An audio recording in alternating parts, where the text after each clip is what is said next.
English money in the medieval period took several forms.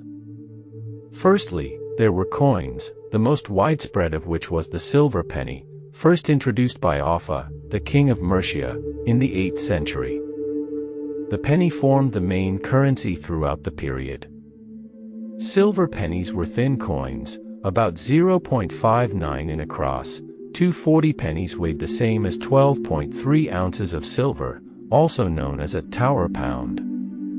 Since they were too valuable for many day-to-day purchases, pennies were sometimes cut into halves or quarters to create smaller change, until halfpennies and farthings began to be introduced in 1279 as alternatives.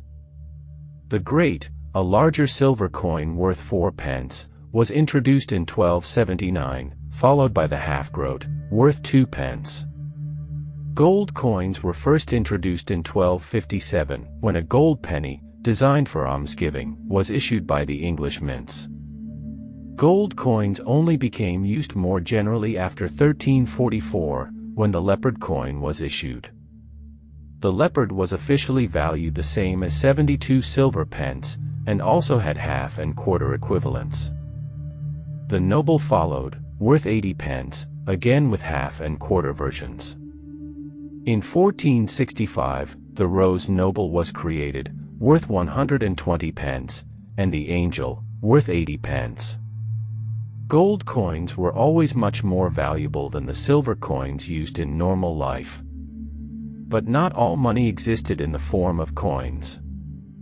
Financial records, such as deposits, debts, or contracts, were usually written down in terms of silver pennies, but larger sums were recorded in shillings, 1 shilling equating to 12 pence and 240 pounds pence. Financial sums could also be recorded in marks, 160 pence, and ora, originally 16 pence, later 20 pence. Shillings, pounds, marks, and ora had no physical coinage associated with them, they were simply units of account. Medieval coins were minted by hand, by placing a square piece of blank metal between the two halves of a die, called a pile and trestle. These were then struck with a hammer to imprint the design, after which the coin was trimmed by hand to make it circular. After the Norman conquest, this process was controlled centrally by the crown, which determined the designs, weight, and metal content of the coins. Detailed instructions and orders were sent out to the regional mints, where local moneyers would carry out the work. There were around 70 local mints in the 11th century, but the work was increasingly centralized, and by the 14th century there was only a handful left. From time to time the crown would recall, melt down, and reissue all the English coinage, but there in between there remained a need to regularly recycle existing coins. Silver coins were relatively soft and wore away with regular use, so their owners would routinely take them to a local mint to be restruck. The scale of this work was impressive. There were huge numbers of coins in circulation, all of which had to be manufactured and regularly remade by hand by the mints. When making the coins, moneyers would add a small quantity of non-precious metals to the silver to produce a harder alloy, which was essential if the coins were to be sufficiently durable to be used in trade. This process also allowed moneyers to create at least 2.5% more coins than would otherwise have been the case, which they were then allowed to keep as, effectively, their profits for carrying out the minting. The crown made its profits out of the process, by charging the moneyers or their local communities a fixed fee for the right to carry out the work. This system was slowly dismantled over the medieval period, however, as the number of mints was reduced. There was often a tension between the value of a medieval coin as a unit of currency, and its value as a precious metal. If the silver or gold in a coin was worth more than the coin would buy in a market, for example, the owners would be tempted to melt them down and sell the raw precious metal. This was particularly important when both gold and silver coins were in circulation later in the period, as the differences in the value of gold and silver could easily be exploited. As an example, in theory, the value of a gold leopard was fixed at 72 silver pennies. But, if the market value of raw gold increased relative to silver, by, say, around 10%, then it would be beneficial to melt down any gold leopards and sell that raw gold. Someone doing this would be realizing a profit of 8 pence on each of the gold coins they destroyed. This process quickly tended to drive gold coins out of circulation as they were melted down by their owners. If the value of gold fell relative to silver, one could profit by carrying out the process in reverse. Clipping, where traders would trim small amounts off the edge of coins before passing them on as underweight currency, was also a problem. Edward I's long cross penny, issued in 1279, was in part an attempt to combat this. Its design reached out to the edge of the coin, making any clipping easier to detect. The usury laws in England forbade Christians from lending money at interest, a role that instead became associated with the Jewish community. The first Jews arrived in England in the aftermath of the Norman invasion, and expanded out across the country, providing essential money lending and banking services. Towards the end of Henry II's reign, however, the crown ceased to borrow from the Jewish community and instead turned to extract money from them through arbitrary taxation and fines. The Jewish community became increasingly impoverished and abused until it was finally expelled from England in 1290 by Edward I, being replaced by foreign merchants. Historians are uncertain exactly how many coins were in circulation in medieval England and Wales. Their estimates depend on a combination of surviving records and physical evidence from the royal mints, and the size and content of the various coin hoards discovered from the period. After the Norman invasion, there may have been anywhere between £10,000 and £25,000 in circulation in England, or perhaps as many as 9 million silver pennies. The currency in circulation expanded hugely during the late 12th century, and may have reached £250,000 by 1205. Estimates suggest that between £1,500,000 and £2 million was in circulation by 1313, or up to 290 million coins. Taking into account the growing population over the period, this meant that while in 1066 there were only 1 or 2 silver pennies for each person in the country, by 1331 there were at least 80 coins in circulation per person. Alongside the number of coins, however, we also need to consider what economists call the velocity of circulation, or the speed with which coins passed around the medieval economy. Imagine if a peasant farmer who acquired a silver penny at the market typically waited a year before spending it again. The physical money in the economy would be moving relatively slowly around the system. Contrast that with a situation in which that farmer, on average, used the coin immediately again the next day to buy something. The same amount of coinage, spent more quickly, could fuel a much more dynamic economic system. Royal taxation made a major difference in the velocity of circulation. When the crown imposed a tax, coins were collected from across the kingdom as payment and stored in barrels until they were needed. Other major barons also stored large quantities of money, in case of contingencies. This could severely restrict the availability of money, with an impact on the medieval economy. During some periods of the medieval era, more bullion was leaving England and Wales than was returning in trade, producing periods of shortage. Many debts, even if they were recorded as a monetary sum, might often be paid off, in part or total, with other goods, particularly when physical coins were in limited supply. Meals, animals, wool, and other items were used to settle debts, although arguments over their actual value often ended up in court. Shortly after the Norman conquest, around 170 baronies had been established across England.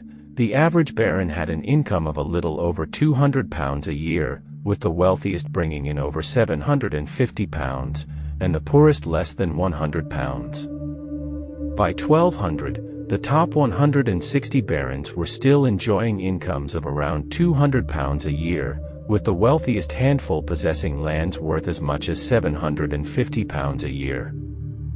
Over the next century, however, the wealthiest nobles saw their incomes grow considerably, as they created huge estates. Richard of Cornwall possessed lands bringing him almost £4,000 a year, for example. These huge levels of income could not be sustained, but inflation steadily increased the incomes of all the barons over the next century, until by 1436 over half of them enjoyed incomes of over £500 a year. We also know how much the constables of the royal castles were paid by the crown. In 1287, for example, the fees paid to the protectors of the largest castles like the Tower of London or Chester for their work were £50 and £40 respectively. A much smaller property like Cambridge Castle was only worth a fee of £5. Although the very earliest records of payments to castle garrisons have typically been lost, more documents have survived from the 13th century onwards. A porter would have been paid 4p a day, and a watchman 2p. Military personnel received considerably more. A knight cost 2 shillings a day to employ, a sergeant 7.5p, and a crossbowman 3.5p. A noble wishing to endow his castle chapel with an income to support the chaplain and their staff might have needed to provide land worth anywhere between £2 and £25, depending on the location, size of the establishment, and the degree of comfort they expected the clergy to enjoy. At the other end of the social spectrum, many of the rural poor would not have earned a wage in the modern sense of the word, instead relying on farming their land, selling some of their produce, and in some cases providing non-free services to their manorial lord, working on their lands, providing goods or other services. By the 14th century, perhaps only a third of the population earned a wage in the way we would recognize it today. We have some records of this employment. Before the Black Death, an unskilled laborer would have earned 1.5p a day. After the epidemic and the consequent reduction in the workforce, this rose to around 3p by the 1390s. Craftsmen saw a similar increase over this time, from 3p a day to 5p. Historians do not have many records to show how much it cost, either in terms of money or resources, to build the early castles. Probably only the wealthiest top third of the barons could have afforded to construct castles, along with some of the major landowning knights under the great barons, and, of course, the king himself. The earliest castles in England, made from earth and timber, required relatively little skilled labor to build. The huge amounts of earth moving that were required, up to 24,000 days of effort for the more substantial castles, could have used forced effort from the local population. Later stone castles were a different matter, and required barons to employ skilled craftsmen. In the late 12th century, a simple stone castle would cost at least £400 to build, around twice the yearly income of a typical baron. Around this time, the crown was spending very large amounts on a handful of key castles. Henry II spent £1,413 on constructing Orford Castle between 1165 and 1173, for example, while £8,248 and £4,019 spent by Henry and his heirs on developing Dover Castle and the Tower of London. A century later, King Edward's construction work in the newly conquered North Wales proved particularly expensive. Between 1282 and 1304, the total cost of his castle building came to at least £80,000, almost 6 times Edward's annual income. Caernarfon's and Conwy's castles and town walls, for example, each came to around £15,500 to construct, while Harlech Castle cost £8,190 to erect. Such works would have been well beyond the income of any but the wealthiest baron. Castles also cost money to maintain in good condition, stonework needed to be repaired, lead roofs renewed, and timbers replaced. Smaller castles, with the support of a surrounding estate, might be maintained for a few pounds a year, but larger fortifications required much more. The Constable of Conwy Castle had been initially provided with £190 a year for such works, for example. This was a reasonable sum, but as the funding soon fell away to £40 a year, so did the condition of the castle, which began to crumble. So, how much would medieval money have been worth in modern terms? This sounds simple but is a very challenging question. The heart of the problem is that we can't move money between historical periods. We don't have time machines. As a result, we're trying to get at the sense of what money was worth in a particular period, and what might feel like to us today. Was a castle costing £200 in 1270 expensive or cheap? Was someone earning £2 a year in 1400 wealthy or poor? One method used in the modern period is to make a comparison using an index that allows us to inflate older sums of money to reflect their comparatively greater value today.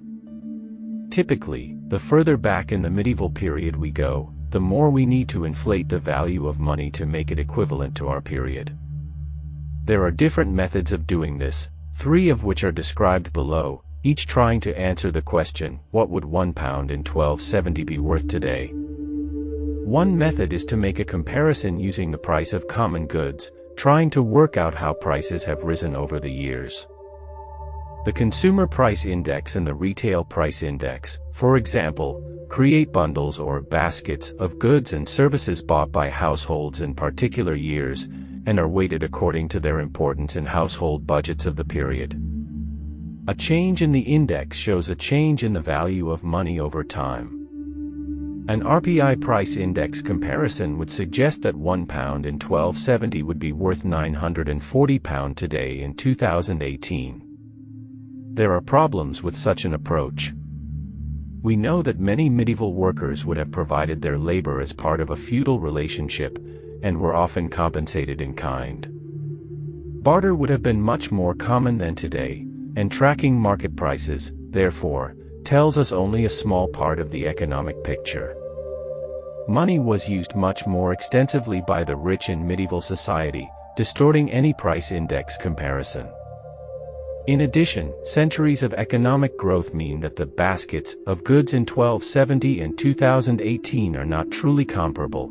We would be comparing medieval bread with takeaway pizzas, internet games, and automobiles. Almost all of us are vastly richer today than our medieval forebears. An alternative is to use an average wage index. Rather than comparing prices over time, these indexes compare how much of an average person's income is needed to purchase something. Wage indexes can help us to take into account the growth of the economy over time. Using a wage index, £1 in 1270 would be worth around £16,290 in 2018 terms. Even this isn't perfect though. Many of the considerations above about the medieval economy apply to average wages too. Many medieval workers would never have received regular financial payment for their labor. Relatively small amounts of money are also worth somewhat less to the extremely wealthy, but a great deal to the disadvantaged. This certainly applies during the medieval period, when the difference in wealth was often extreme. A third approach is to take a share of the gross domestic product approach.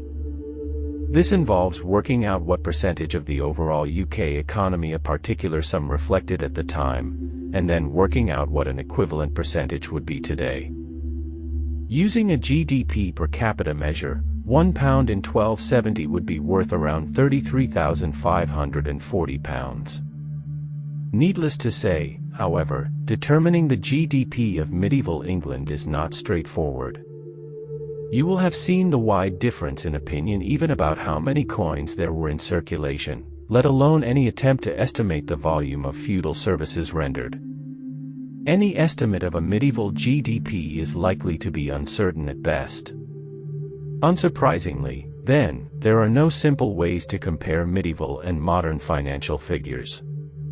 That sum of £1 in 1270 in the reign of Edward I might equate to anywhere between £940 and £33, 540 in 2018 terms, a very wide difference. If we want to understand what a castle cost, or whether a particular baron was wealthy or poor, it is usually best to seek answers by looking comparatively at other medieval events, rather than relying on historical financial statistics. How much did other fortifications cost to build? What did their peers enjoy in terms of income? Did their contemporaries think their projects were expensive or modest? One thing you can be sure of, though, the medieval poor would have been very poor indeed by modern standards, and their lives very hard indeed. Thank you for watching. Please subscribe for more videos.